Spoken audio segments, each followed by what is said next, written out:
to do today is he comfortably outpaced Max Verstappen to become the first double winner in Baku. I'm sure Tom Downey will have something to say about that. Welcome back to the Grid Talk podcast. This is episode 277, and today we will be reviewing the Azerbaijan Grand Prix in Baku. I'm your host, Tom Horrox, and today I am joined by sports journalist Aaron Harper. Hello. Paddock Pals podcast host Warren Schorr. Hello. And Grid Talk stalwart, the aforementioned Tom Downey. Hello. Also joining us this weekend on this weekend show is our sponsor BetOnline. BetOnline.ag is your number one source for all your basketball info, stats, news and scores. Get the latest odds and lines, including the latest player reports for this year's pro basketball playoffs. BetOnline is always your sports information headquarters this season, as we have you covered for all of the sports wagering needs. Basketball, MLB, NHL, hockey, right to UFC and boxing. BetOnline is the fastest and easiest way to get your betting info, including live betting options and your favourite casino and card games you can play right from your home. Head to the website today or use your mobile device to get in on the action. Be sure to use our promo code BELIEVE, B-L-E-A-V, to receive your 50% welcome bonus on your first deposit. Bet online, where the game starts. So, we just had a 2016-esque Azerbaijan Grand Prix in Baku. I'm going to go straight to you first, Aaron, with just your thoughts on the end of the race, the pit lane madness, the mechanics climbing the fence, the Parc Fermé barriers out, photographers all over the pit lane even. Just kind of peak F1 really, and I believe you've got a previous incident you'd like to mention as well. Well, it's just a bit embarrassing that this is happening. That they seem to be so keen to regulate every single aspect of the sport, and I get the whole mechanics going on the fence thing. It could be a safety issue, but obviously we know that the mechanics always run across the pit lane. They've done it for years and years and years, decades, and they work in the pit lane. They know the risks and the dangers, so they're smart enough to look before they cross. You know, as you're taught as a child, look before you cross the road. But then these photographers have got into the pit lane. I'm assuming they're trying to get into position to take a picture of Perez as he wins the race. But for them to be in the way as Ocon comes into the pit lane is utterly embarrassing. These photographers are working there. They shouldn't be allowed to put themselves in that position. And that needs to be from F1 itself. They need to have people positioned maybe in a certain place to get the pictures, because you can't have people running across essentially a live racetrack, part of the pit lane. And I think it was Tom Bellingham from P1 who put out a screenshot of last year's Australian Grand Prix where Alex Albon pitted on the final lap and there was people in the pit lane. And clearly Formula One has not learned its lesson. And this is reminiscent of scenes in the late 80s and the early 90s where they came bombing in. Senna, Mansell, Prost, those guys had come bombing in, no speed limit in the pit lane. And it's ironic, don't you think, that we're having an incident like this on the anniversary of the weekend, the Black Weekend in Imola. So today is 29 years since we lost Roland Ratzenberger. Tomorrow will be 29 years since the death of Ayrton Senna. And it was after that race that they started putting in the pit lane speed limit.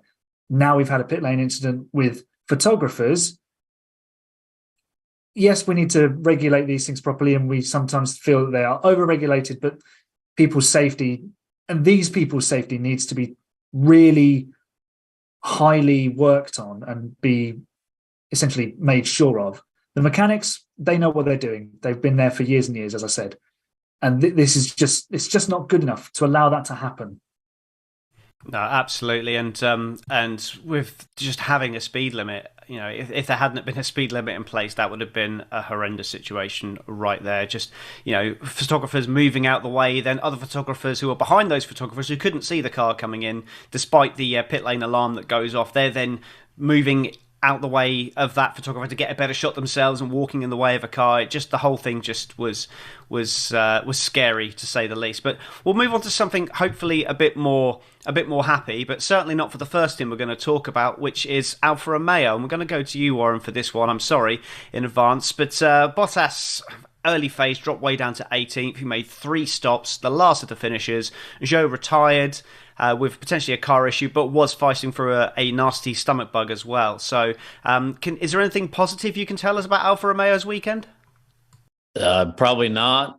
Other than I did bring Joe Guan Yu into my fantasy team this week, which seemed like that was quite a mistake, and I was hoping that would be better. But they've really, especially Bottas, I think he's been like one of my most disappointing guys throughout the whole season. So far, I know we're early on, but he hasn't really done anything. And I thought they would be better. Their car would be a little bit better, but they've been quite poor so far this season. So this is standard business for them, I'd say.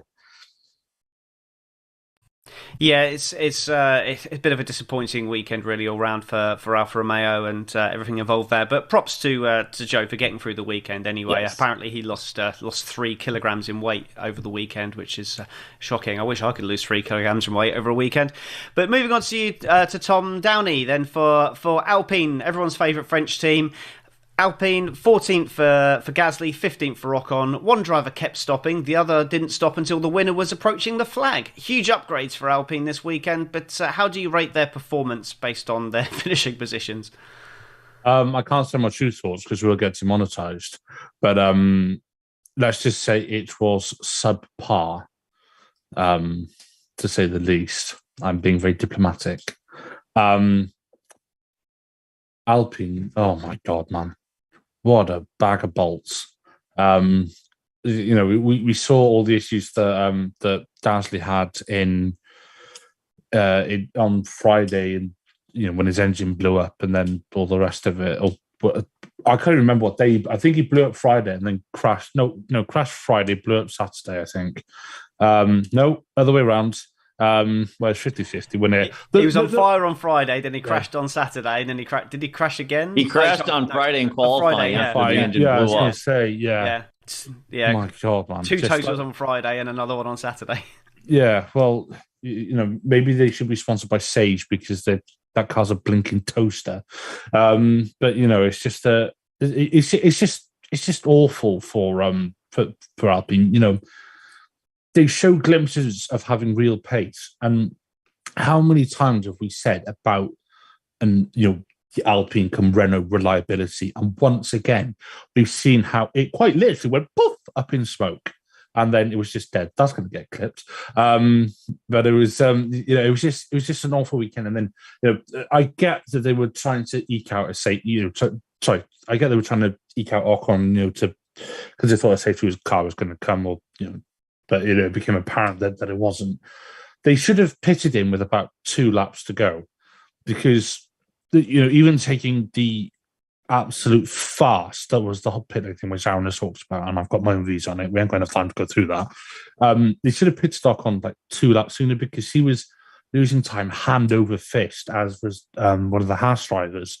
Should have just pitted him and said, "Look, it's not going to happen, because even if we do get a red flag or whatever now, or if we do get a safety car, it will finish behind the safety car." So they should have just cut their losses, because nothing was going to happen. The drivers were leaving enough room at turn 15, and fortunately George Russell was too far away from Verstappen to cause any other incidents. Yeah, of course, there's never, ever been a red flag with 2 laps to go in Baku, so that was never going to happen. Mate. Yeah, no, absolutely not. No, I agree, though. The other thing as well is that if they're allegedly supposed to be trying to be pushing up and fighting Mercedes, Ocon could well have taken the fastest lap away from George Russell. It was a possibility there. Everyone knew George Russell was going to go for that. So, suboptimal, definitely the word that I would describe to use their performance. But you never know. It could be an Aston Martin style thing, where Aston Martin brought a new package, was absolutely terrible for the first couple of rounds, and then went on a bit of a steamroll towards the end of the season. So the next team we are going to talk about, though, is Haas. So we'll come all the way back round to you, Aaron. 13th then, and 17th. Strong start for Magnussen, making 3 places, but then kind of got stuck in that Ocon train. And what do you make of the strategy to run effectively the whole race on the hards for Hulkenberg? Is that a stronger weekend for Magnussen as well? It's a weekend that I think an opportunity has got away for Haas, because they had the issues with Magnussen on Friday, the electrical issues, and then Hulkenberg wasn't happy with his setup. It was too aggressive on the rear tyres, so they made the change that they made on Magnussen's car. But it every step forward came with a step back as well. So they've just ended up kind of nowhere. And for Hulkenberg, the hanging out on the hard tyre strategy was about the best they could do. The safety car timing came at the wrong time for his strategy and for Ocon's. If it happened later, they could have dived onto softs or onto mediums. So once they had track position, and then everyone was behind them, and they were never going to be quick enough to pull away, it became apparent that they just had to hang out as long as possible.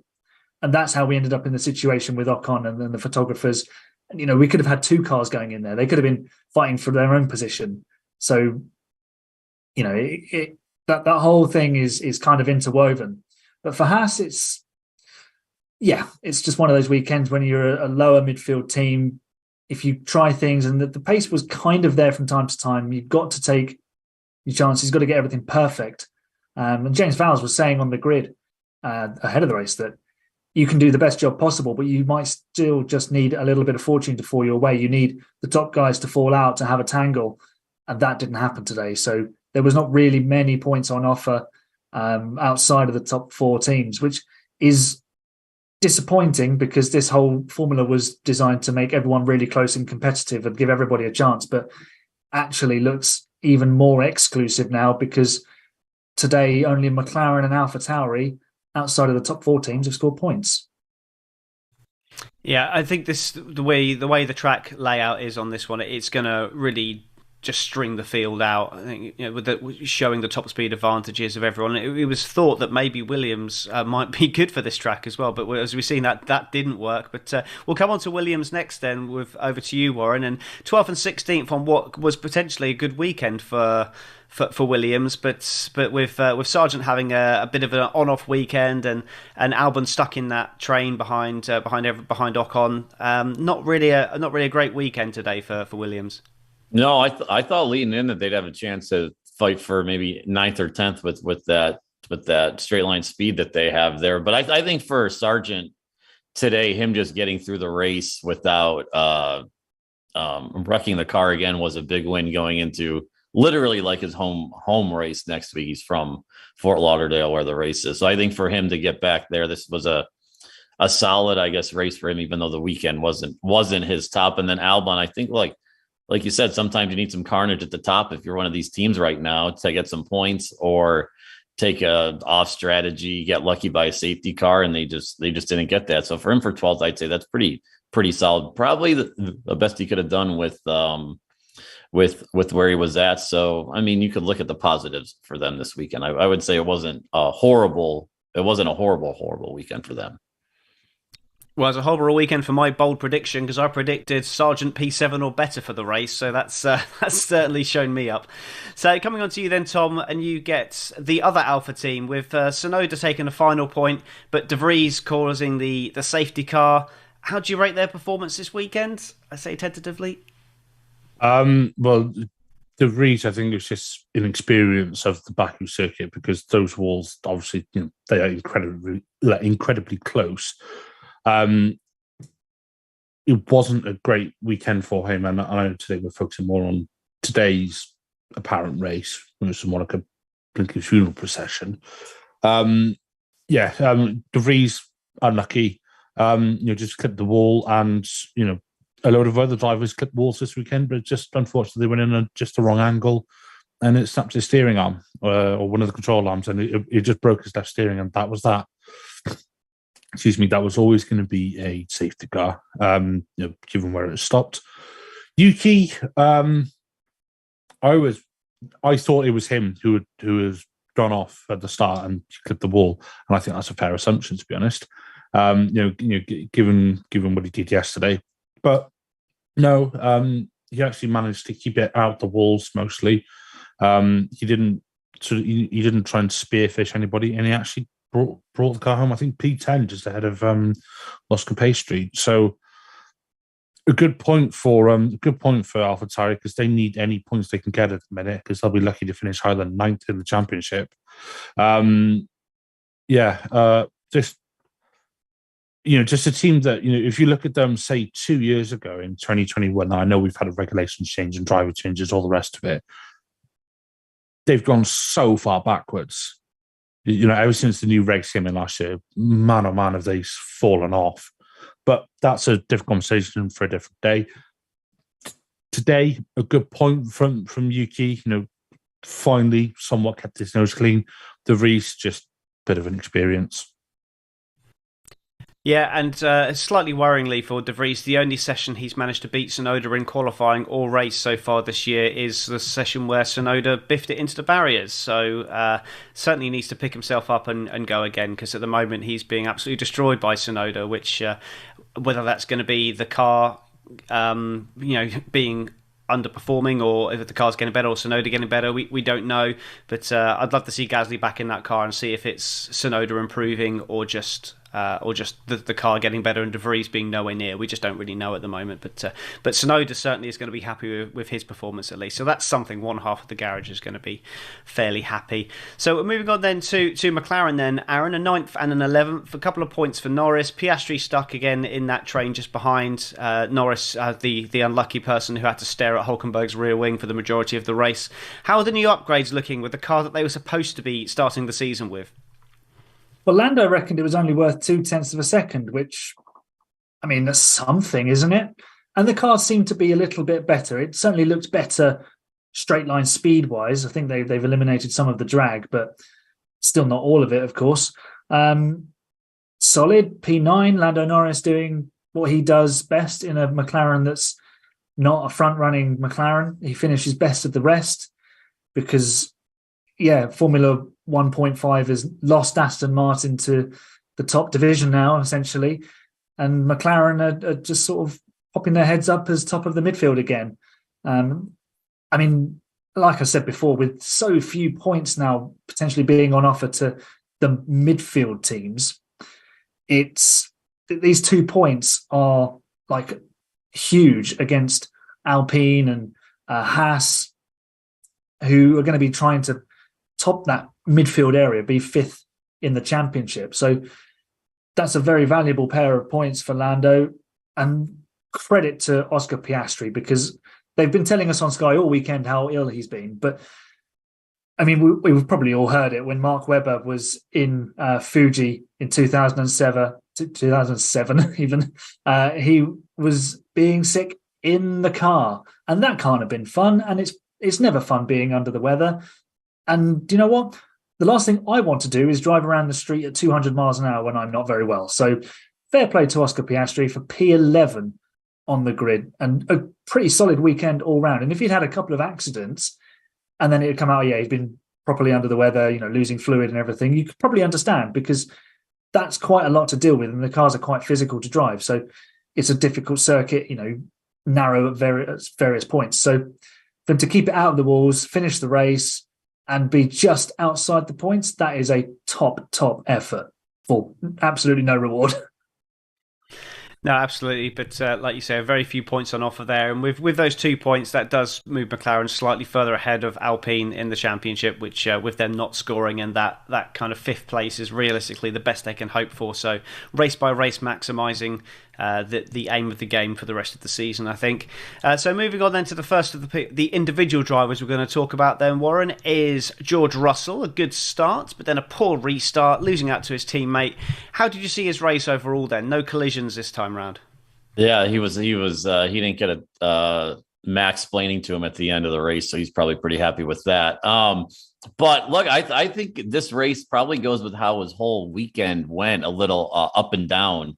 On Friday, he had the poor qualifying, then had a nice recovery yesterday, and then kind of flip it around today. Had a great start, and then the restart, just like he got caught out there and just really couldn't get anything going after that. I was kind of surprised, though, that he didn't catch Stroll, especially after Stroll hit the wall there when he did that. I know obviously didn't seem like he didn't get any damage, but I thought he was going to be able to put in a better challenge on that. It really didn't seem like he had a great run at him there, or he never got close enough. So I was kind of surprised on that, but I would say just kind of like his weekend was an up and down race for an up and down weekend for him. And he's probably, I would say, disappointed with 8th place. Yeah, I think so, especially, getting the luck with the safety car, which I'm sure we'll come on to later on, jumping a few places and then kind of restoring back down to roughly not quite where he started, still gained a couple of places, but yeah, going to be disappointed to be certainly beaten by Hamilton again. And moving on then to Lance Stroll then, Tom Downey, we've got another strong start, gaining a few places, really is getting a reputation for strong starts, but really a race of two halves for him with a scrappy second half. Yeah, it's sort of a bit of a weird one today. He was doing well, did well at the restart. Got caught napping by Russell at the pits. Thankfully the Aston Martin pit boxes further down, so there weren't any, nothing to sort of really go wrong in that sense. Did Russell, but on safety car restart more or less, but then he clipped the wall. I think it was turn 15, where a lot of drivers seem to this weekend, and he just seems to be losing a bit of pace then. So, so I don't know if there was slight damage to the rim of his right rear or something, but he was a bit of a sitting duck between the two Mercs. Ultimately, Russell didn't get past him, and then he sort of just fell away from the pack a bit. So, I'd probably say not the race we were expecting from him, given the pace of his teammate, who, granted, yes, some of the moves Alonso put in were outstanding, but it was, it was a race of two halves of from Stroll. It was better though. He does seem to be getting a bit more consistency.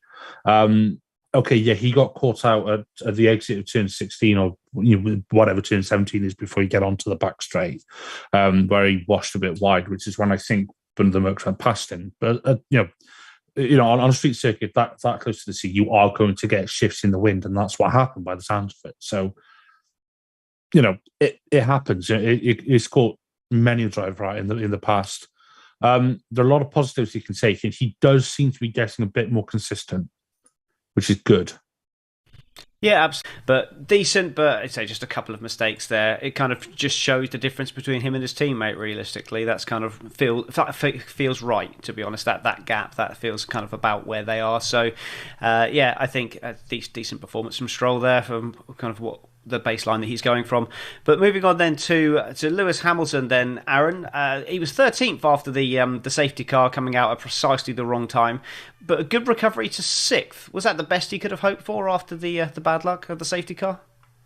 Yeah, after the bad luck of the safety car, that's probably the best he could have done. But he did a really good job on the restart too. He was P10, I think, because a few people ahead had pitted behind the safety car, so he got a couple of those positions back.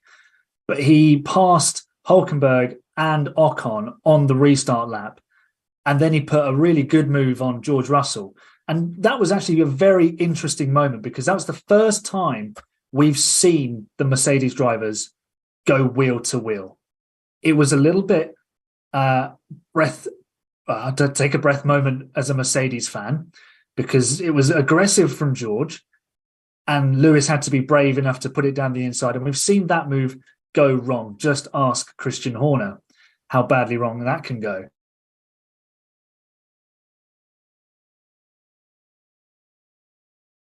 This weekend, and try as he might, he couldn't catch Carlos Sainz, even though he had DRS. And the reduction of the drag reduction system zone to by 100 meters really hurt everyone that wasn't in a Red Bull, because they just didn't have enough to get past the car ahead. There was so many.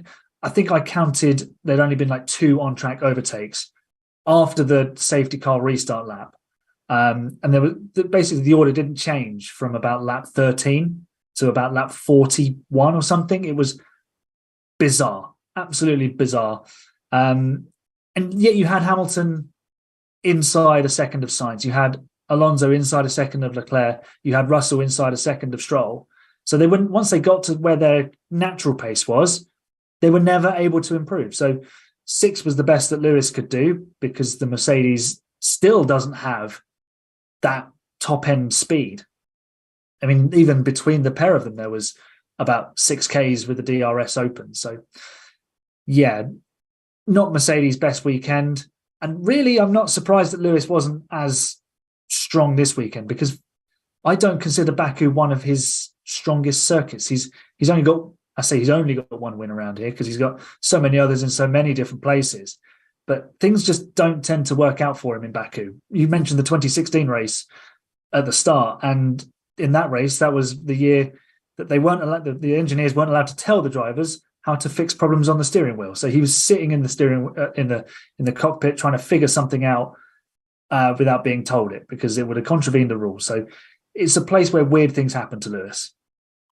Yeah, I think rather than being a bogey circuit for him, like you say, I think it's just one of those weird ones. And you look at, in another world, he wins in 2016, and then he's got the brake magic issue, and then he's got the issue with his headrest when he had Vettel as well. In another world, he's won this race 4 times, and we don't even talk about it. But it's definitely, the facts are he has only won here once, and given that he's won in so many other circuits so many times, that does seem to be a bit of a bogey circuit, and just not able to quite get ahead of Carlos Sainz. And you saw even when he pulled out to pass Lance Stroll with a massive overspeed, just as soon as he pulled alongside him, it was like someone just pulled the handbrake on that Mercedes, and it really did take a last minute dive to get that move done. So just shows how much they are suffering in a straight line. But Carlos Sainz, so in 5th place, so Warren was able to hold off the threat from Hamilton, but seems to be a step behind Leclerc all weekend. Where does he go from here, Sainz? Is it kind of just a support role now, or does he just need to pick himself up and go racing and try and improve? Can it be a little bit of both? Can it kind of be what he did last year? Wouldn't you say he was kind of in a support role last year, and then he got lucky when the team threw Leclerc a horrible strategy in Silverstone, and that's how he got his win when it really shouldn't have been his win? I mean, really, other than holding off Hamilton, what did he do today? Like, he was basically irrelevant, which is hard to say when someone's in 5th, but that's just what it was. And even the whole weekend, you're kind of looking around like, oh, look at all this pace Charles has. He's back. He's quote unquote, he's back to what he was a little bit. And then you look for signs on there, and he's just getting dusted by him. So I would say this was like back to what it was last year for him. But to me, he is like the epitome. He's a great second driver. I don't think he'll ever be a number 1. Like, what his role is fine. He might make a win here or there, but he's probably never going to be your second driver that wins you a championship. And if that's what Ferrari's going for, they're probably going to have to look somewhere else. I know that might be harsh, but it just kind of seems what he is as a driver. Is a good driver that's probably getting you 4th to 7th, and he might squeak a podium if things go his way on the weekend. And that's kind of what we saw this weekend. Warren, we saw Ollie Behrman win both the F2 races this weekend. He's a Ferrari Driver Academy member. What about him? I'm going to be honest. I didn't get I don't really keep up with F2 as much as I'd like to, so I don't know that. I don't know that you're. I'm just not. I don't know that much about him, but so I'm not going to talk like I know that much about him. But look, but where does Sainz go? He's going to get. Are they going to drop? I don't know. Look, he to me is just he is, like I said, he's just an average. And a good driver, but he leaves a lot to be desired. There's a lot you get left wanting more from him, and I feel like I'm that every week with Sainz. Is everyone's third favourite driver, unless you're Spanish, in which case he's your second favourite driver, I think, which is a real shame, because he is actually my third favourite driver as well. I really want him to do well, but just a step behind. Good point, as you say, Aaron, about Ollie Behrman. I watched he's been my driver. I always pick a driver to follow. At F3, he was my driver. I was gunning for the championship, and him going for the championship this year in F2 as well, thrown himself into the championship fight now. Yeah, it's definitely a good shout for a potential Ferrari driver in the future. But the issue for me is with Alfa Romeo going away from the Ferrari connections, and Haas clearly not wanting to take a junior driver. Where do they place these drivers now? There's not really an obvious place for a Ferrari young driver to come into Formula One, but we'll see how that develops. And good luck to Ollie Behrman, because he's looks like a bright talent for the future. Moving on to you then, Tom. We've got Fernando Alonso, everyone's favourite Spaniard. Cheeky little pass on Carlos Sainz, potentially the moment of the race. What's your thoughts on Alonso's race? Yeah, you know what? It's just a boring day, isn't it? That move he put in on Sainz, he squeezed him. I think it was turn 6. Fair play. You've got to give Sainz credit for giving him just enough room and keeping it clean. Because that could have easily ended up with the Ferrari and the barriers and not the I am stupid one. But yeah, Alonso he got up to 4th. I thought maybe he's going to get in with a shout of yes, another podium this season, but he couldn't catch Leclerc. Who in turn couldn't catch the Ferrari, so he sort of just drove round him 4th for a while. He was never really under threat from the Mercs behind him. I was more impressed he was managed to do some driver coaching while he was racing. Telling Stroll to copy his brake balance, and the Stroll probably went wide at turn 16. So yeah, definitely not sabotage, mate. That's the one where when I talk about Stroll, I said the gust of wind caused him out.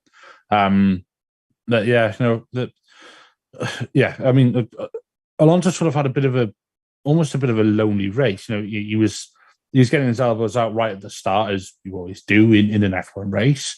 But then shortly after that, it was just like, he settled into P4. Got a bit lucky with the safety car, as most of the top drivers did. The only one who didn't was Max, because then pitted, made a stop. I think Aston double stacked into the safety car. There's just enough room to do it, and then he just, he mugged Sainz to turn 6 and then checked out. Probably thinking about, what Baku kebab he's going to have for dinner or something. Yeah, it's very, very, very, very lonely race there, but still impressive to make that pass on Sainz, and maybe a bit of a slight on Sainz to then say, well, why didn't Sainz come back at him? Because clearly he had a quicker package, and but no, Alonso. He was just so kind of composed the entire race. He was looking at other people's tyres. Yeah, we'll definitely get him later on. Just seems to get better every week, to be honest.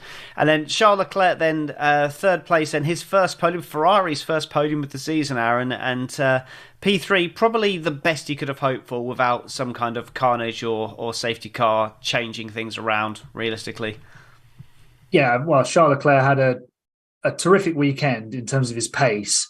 But for Ferrari to be saying that P3 was the best they could do, and that is their first podium appearance of the year after 4 races, just shows you, first of all, how dominant Red Bull are.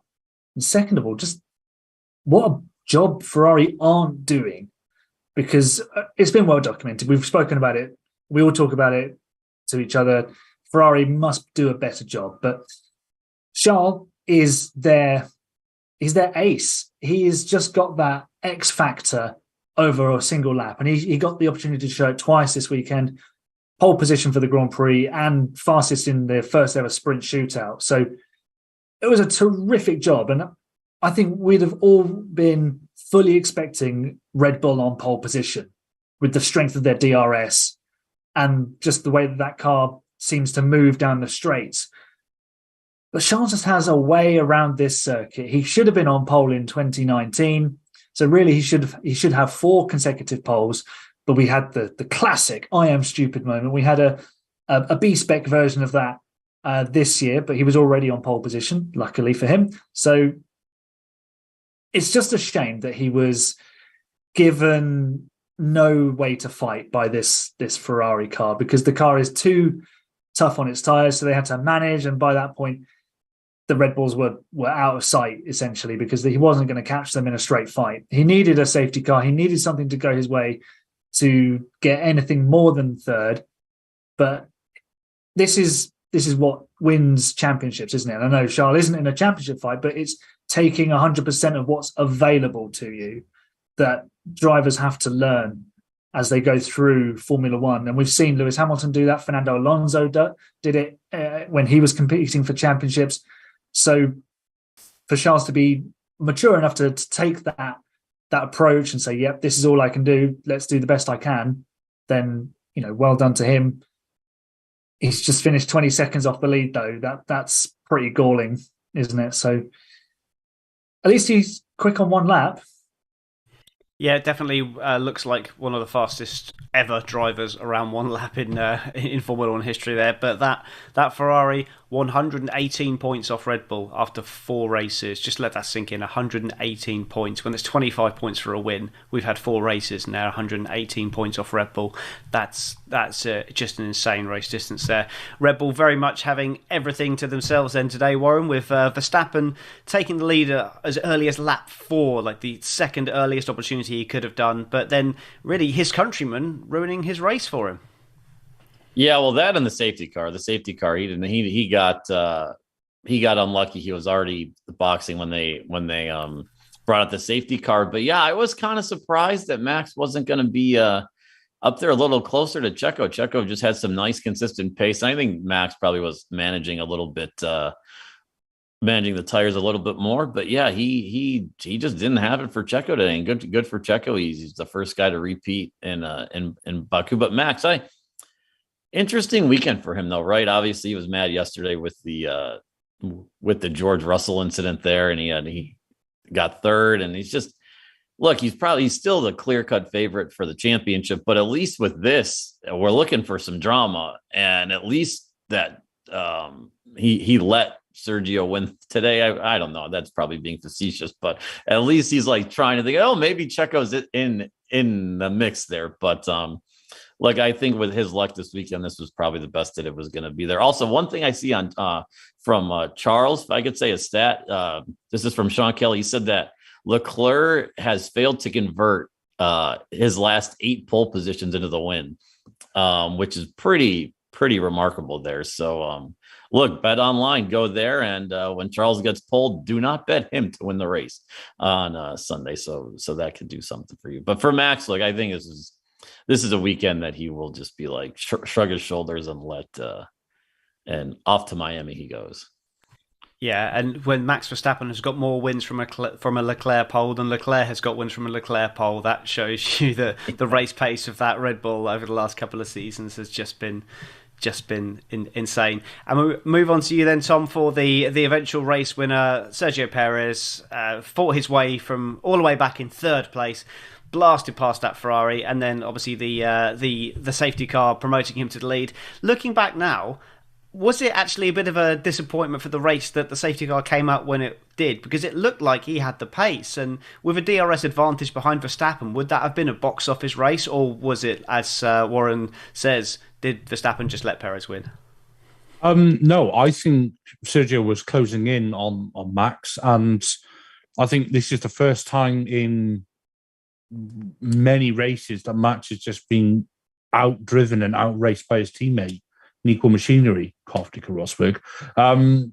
It's just, yes, Max slightly got the upper hand in quality, but quality has never been one of Perez's utmost strengths. But we saw how he won the sprint. And then, that was basically a sign of what was to come today. He got a little bit lucky with it. Well, got very lucky with the safety car. But also Red Bull couldn't two stack or double stack both cars because they were too close, because Perez was so close to Max anyway. I think if the safety car, yellow flags, whatever, wouldn't come out, I think we'd have had some real good DRS battles. Down into turn 1, then maybe coming out of turn 2 on the run up to turn 3. We could have seen a bit of a better race. I honestly think Perez would have got Max anyway. They call him king of the streets. He does really well on street circuits. I don't know what it is about it, but especially in the slower corners. Sky put up a graphic showing of where Max was fast and where Perez was fast, and it's in the slower corners. You saw all through the castle section on the wind down to turn 15. It was from about turn 14, that left-hand kink, that Max was in quicker. But then even going through the last wiggly bit, Perez is quicker. So I just think he had the outright pace today, and it's really good to see. I think it's good for the championship fight. I do wonder if, had the drivers got closer, we'd have seen team orders come in. I wouldn't be surprised. Nobody wants to see that, but I think Red Bull would probably say that mainly to make sure that they have both cars coming home as opposed to wipe each other out. And they're probably getting flashbacks to 2018. Sort of, or got it in the back of their mind that it can go wrong. But yeah, Perez dominant today. I wouldn't say he was untouchable, but he nailed the safety car restart. He was wiggling about, and he didn't want to give Leclerc, who was behind him at the time, too much of a toe into turn one. He nailed the restart, and yeah, just a fantastic day for him. Yeah, solid performance. Just 6 points behind Max Verstappen in the championship now, and I do, however, think that potentially most of Perez's ace cards have been played. I don't think there's many more tracks this season apart from potentially Monaco where he could really realistically come back and beat Max Verstappen on genuine pace. But hopefully I'm wrong and that we do have a season-long tussle with these two Red Bull drivers. But we'll move on to driver of the day then. I'll come to you first, Aaron, then. Who was your driver of the day today? Sergio Perez. It's an easy one. He won the race. He nailed the restart. I wanted to just make a point on that restart. The way he actually conducted that rolling restart, given the toe, and we've seen drivers back the pack really aggressively. You think back to Mugello in 2020, where the midfield were crashing before Bottas even went. Checo kept a very nice speed and was weaving and warming up his tyres, and then went still quite late, but it kept the pack sort of strung out nicely, which really worked. I thought he did a really good job there. But yeah, he was the right man, the fastest man, won today's Grand Prix. And he won it on pure merit. He was closing in on Verstappen before the safety car. He gapped him after it. Flawless drive. Absolutely excellent. It's hard to find any fault, really. Warren, do you agree, or have you got a different driver in mind? No, I think he's got to be it. And I was being a little facetious when I said he let Checo win. I would just like to say that. But no, he was great. He was better. He's on the pace again, like you said about the restart. He was great on the restart there. But yeah, he really is the street circuit. He's, what I was thinking? He is what we would like Carlos Sainz to be as a second driver. That's what I was thinking. Like, actually win races on some merit there. Not to go back at a dig at Sainz, but like, he really is what you would want there. So good on a Checo for driver of the day. My personal opinion, one summer does not a swallow make, and I still would rather have Carlos Sainz than Sergio Perez, but that's my own personal opinion and not necessarily those supported by Grid Talk. Tom, any advance on Sergio Perez for driver of the day? No, clean sweep. Yeah, one of his best wins, one of his best drives, I'd say. Fantastic. Well, a 5-star performance from Sergio Perez all round then. And if you've enjoyed this podcast, we'd love it if you could give us a 5-star rating on Spotify and on Apple Podcasts as well. If you're one of those listeners that's not subscribed to the channel, why not like and subscribe to ensure you never miss a show again? Don't forget to click the bell. We've got over 2,000 subscribers now, so thank you for all your support on YouTube, and please consider sharing us with a friend if you like what we do.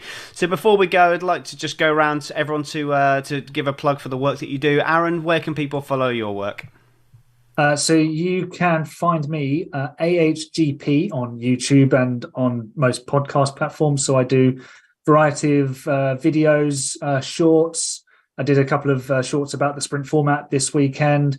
Did a video last week about IndyCar and how it's actually better than Formula One. So thank God there's an IndyCar race tonight. Romain Grosjean goes from pole position. Come on, Romain. You can do it. Spoiler alert. Come on, I haven't seen it yet. Sorry, Tom. That's fine. You've had 24 hours. I know. That's completely on me. Warren, where can people go to hear more from you? Oh, we're the Paddock Pals podcast. You can follow us on Instagram, Twitter, and all wherever you get your podcasts. That my cousin and I, Rachel, do it. Last week, we actually did with Charles releasing his song. We did what would be the perfect F1 band. If you're interested in that, you go check that out. And we do recaps and previews for every race out there. So Yuki Tsunoda's the drummer, by the way, if anybody was interested who was playing the drums. So we have a good time. I'd love to see that. I can just imagine him going crazy on those drums. Mm-hmm. Tom, what about you? Where can people hear more from you? I'd like to see Yuki reach around an entire drum kit first. I'm part of obviously Past Good Talk, like you mentioned. So I co-host this delightful show alongside Johannes himself. I also co-host the, sometimes depending if I'm working or ill, the junior come other motorsport series that I do with Sophia, which is called Formula Talk, which is available everywhere you can find Grid Talk. It's under the same show, so you can wherever you find Grid Talk, you'll find Formula Talk as well. Yet another reason to subscribe to Grid Talk then, to capture that, along with all our fireside shows and our race shows, which do all go out live on YouTube straight after the events, and our audio version does go up slightly later, which is available on Amazon Fire, Spotify, Google Podcasts, Apple Music, Verbal, and Pocket Casts. We do also run a Patreon. If you want to help us continue to do what we do, please consider donating to us. Everything goes back into the show to help improve your experience. We will be back in a few days for the preview of the Miami Grand Prix next weekend. So for now, goodbye everyone.